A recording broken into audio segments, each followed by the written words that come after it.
came here in 1974, and I was recruited by the then head of psychiatry, Lou Fales, who had been chief resident at Johns Hopkins in psychiatry as I was. I was just completing that. And he convinced me that it was an exciting new venture, well-funded, and a place that could do it better and differently.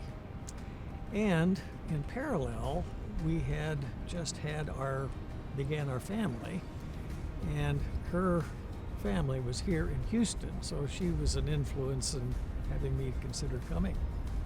But I was very pleased to come and very excited about the prospect.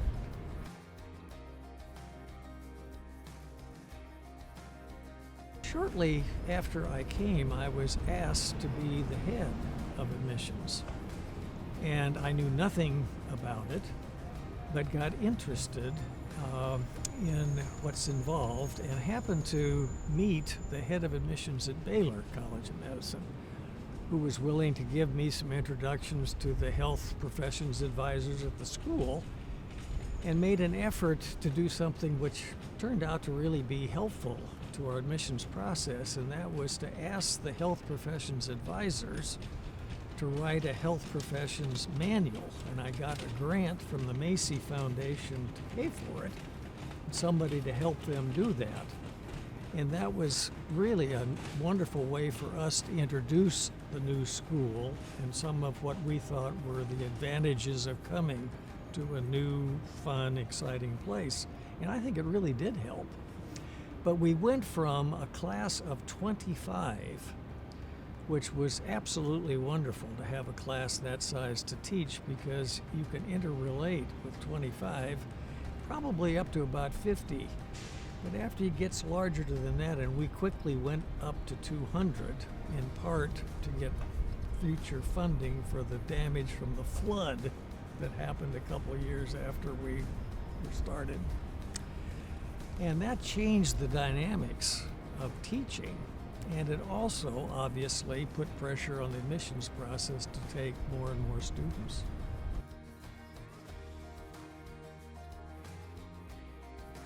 The admissions process was always really fun. And while there was no evidence actually that going through a formal interview process improved the quality of the students in the school, at least from a research standpoint, doing better and all that, it felt like the right thing to do, because one of the things that we felt was that students should want to be there in order to take advantage of what was a pretty demanding kind of educational process.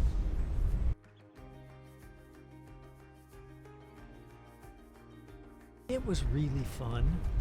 It was a small place. We knew each other. We actually socialized a lot. There weren't the barriers between departments or whatever. And so there really was a sense of excitement and fun. For instance, my boss allowed me I was responsible for the Introduction to Psychiatry course. And rather than teaching psychiatry, he allowed me to teach what I thought medical students needed to know from psychiatry to make them better doctors. And that was really fun, and it turned out that the psychiatry department won the outstanding teaching department a couple of times, and it was simply because we were trying to prepare them for being physicians and taught what we thought they needed to know about interviewing and other things.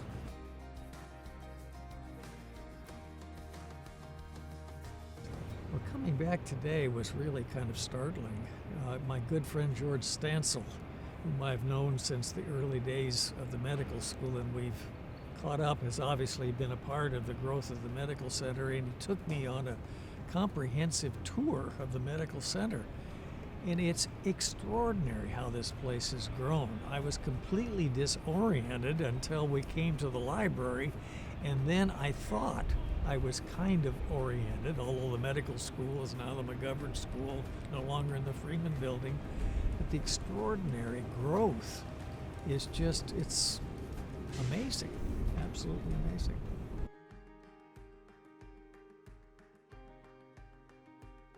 We We did an experiment when we were asked to take an additional 50. We were at 150 with the funding.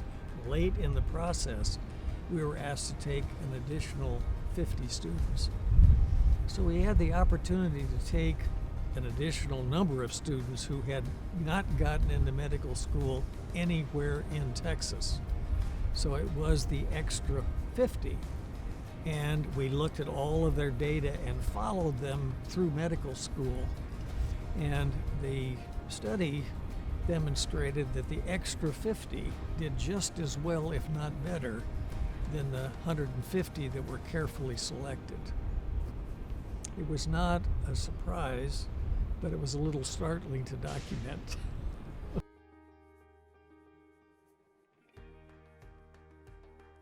Well, I have some really fond memories of the collegiality,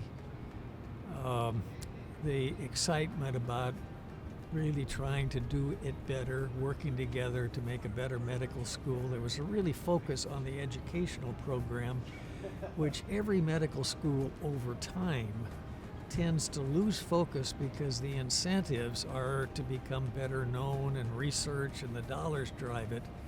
It was really fun to be a part of a new medical educational process. Still remember some of the wonderful people, George Stansel, a close friend, continued others. It was just a special time. It's an exciting thing for me to come back after 50 years and to see the growth of the medical school, the medical center, to see everything that's here. I think medical education has some real challenges. I went into medical education specifically because I thought we could do a better job, and that was one of the reasons I came here, a chance to try and do it better.